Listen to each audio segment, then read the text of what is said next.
নমস্কার বন্ধুগণ, সবাই কেমন আছেন? তো আজ দেখুন আমি আলু, টমেটো, কালো জিরে, কাঁচা লঙ্কা নিয়ে চলে এসেছি।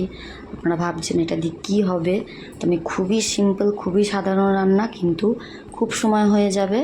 যখন কম সময় থাকে তখন কিন্তু এরকম তাড়াহুড়ো করে করাই যায়। তো আমি সাদা আলু চচ্চড়ি করব, সেটা কিন্তু আমি প্রেশার কুকারেই করব। আর এটা টেস্টও হবে দারুণ, খুব তাড়াতাড়ি হয়ে যাবে। মাত্র 15 মিনিটে লুচি, তরকারি সব হয়ে যায়। দেখুন আমার কাছে ছোটো প্রেশার ছিল, আমি অল্প কোয়ান্টিটি করব, তাই আমার এতেই হয়ে যাবে। তো আমি যেমন সর্ষের তেল দিয়ে, কালো জিরে ফোড়ন দিয়ে, কাঁচা লঙ্কা দিয়ে আলু তুলে দিয়েছি। তো আমি 2টো কাঁচা লঙ্কা দিয়েছি। আর আমার যেহেতু অল্প জিনিস, তাই আমি ছোটো প্রেশার কুকারই হয়ে গেছে। আপনাদের বেশি হলে আপনারা বেশি বড় কুকারে বসাবেন, দেখবেন তাড়াহুড়োর সময় খুব তাড়াতাড়ি সিম্পল জলখাবার তৈরি হয়ে যাবে। তো তারপরে আলুটা কিছুক্ষণ ভেজে নেওয়ার পরে একটু নুন দিয়ে টমেটোটাকে দিয়ে দিয়েছি। টমেটোটা একটু বেশি পরিমাণ দিতে হবে, যাতে একটু টক টক লাগে। আর আমাদের সবাই এরকম সাদা আলু চচ্চড়ি একটু ঝোলঝোলে লুচির সাথে ভীষণ পছন্দ করে। তো আমি তাই জন্য আজকে বানিয়ে নিয়েছি। খুব কম সময়ের মধ্যে হয়ে গিয়েছে এটা।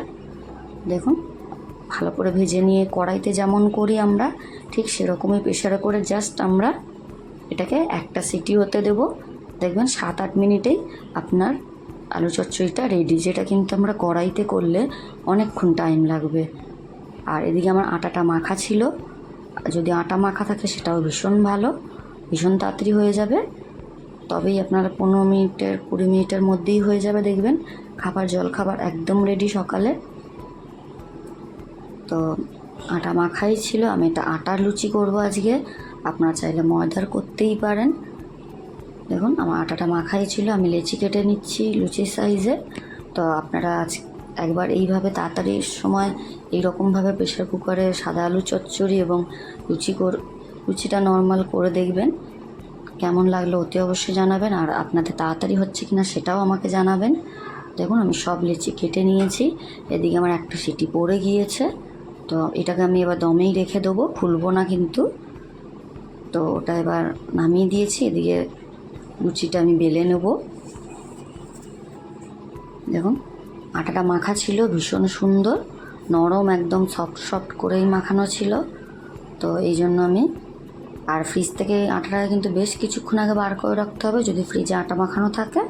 আর যদি নর্মালি মাখতে হয় তাহলে একটু নরম করে মাখলেই দেখবেন লুচি খুব সুন্দর নরম এবং খুব সুন্দর ফোলে। তো এভাবেই আমি লুচিগুলোকে বেলে নেব, নিয়ে আমি একদম ফুলকো ফুলকো লুচি বানাবো দেখবেন। আর আমরা বাঙালিরা ভীষণ ভালোবাসি লুচি আর সাদা আলু চচ্চড়ি, তাই না? আর আমার ভিডিও যদি ভালো লাগে আপনাদের অতি অবশ্যই লাইক, কমেন্ট, শেয়ার, একটা সাবস্ক্রাইব করে দেবেন প্লিজ। আর ফেসবুক থেকে দেখলেন একটা ফলো করে দেবেন প্লিজ। তো এদিকে আমি সাদা তেল গরম করতে দিয়ে দিয়েছিলাম কড়ার মধ্যে।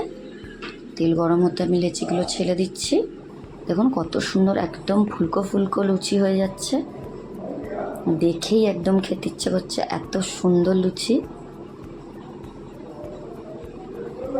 তো এইভাবেই আমি সবকটা লুচিকে ভেজে নেব, একদম ফুলকো ফুলকো গরম গরম। দেখুন সব লুচিগুলো কিন্তু ভালোভাবেই ফুলছে, একটাও কিন্তু ফুলছে না এমন নয়। দেখুন কত সুন্দর। আটার লুচি কিন্তু খেতে মিষ্টি মিষ্টি লাগে, ভালোই লাগে। কিন্তু যারা একবার আটার লুচি ট্রাই করেনি অতি অবশ্যই একবার করে দেখবেন, ভীষণ ভালো লাগবে খেতে। তো আমি এইভাবে সবকটা লুচিকে ভেজে গামলায় তুলে নিলাম। তো আমার লুচিটা রেডি। আর এদিকে আমি প্রেশার কুকারে যে আলু চচ্চড়িটা হয়েছে, সাদা আলু চচ্চড়িটা, সেটাও আপনাদের দেখিয়ে দিচ্ছি। দেখুন কত সুন্দর হয়েছে, ঝোলঝোলে রেখেছে। আমাদের একটু ঝোলঝোল পছন্দ করে, আপনাদের যদি ঝোল না পছন্দ করে তাহলে আর একটু ঝোল শুকিয়ে নিতে পারেন। আর আলুগুলোকে কিন্তু অবশ্যই ঘেঁটে দিতে হবে, তা নাহলে কিন্তু ভালো লাগবে না। যেহেতু প্রেশার কুকারে আমরা তো নর্মালি ঘাঁটতে পারি না, তো এইভাবে ঢাকা খোলার পরে একটু ঘেঁটে নিয়ে তারপরে খেতে দেবেন, দেখবেন সবাই খুব তৃপ্তি করে খাবে। দেখুন একদম লাল লাল হয়েছে। আমি কিন্তু কোনো শুকনো লঙ্কা গুঁড়ো বা শুকনো লঙ্কা ইউজ করিনি, সেটা আপনাদের দেখাইলাম। তো আমি এখানে লুচি আলু চচ্চড়ি রেডি করে নিয়েছি, এবার খেতে দেবো। তো আমি খেতে দিয়ে দিচ্ছি, আপনারা জানাবেন কেমন লেগেছে। দেখা হবে আপনাদের সঙ্গে পরবর্তী ভিডিওতে।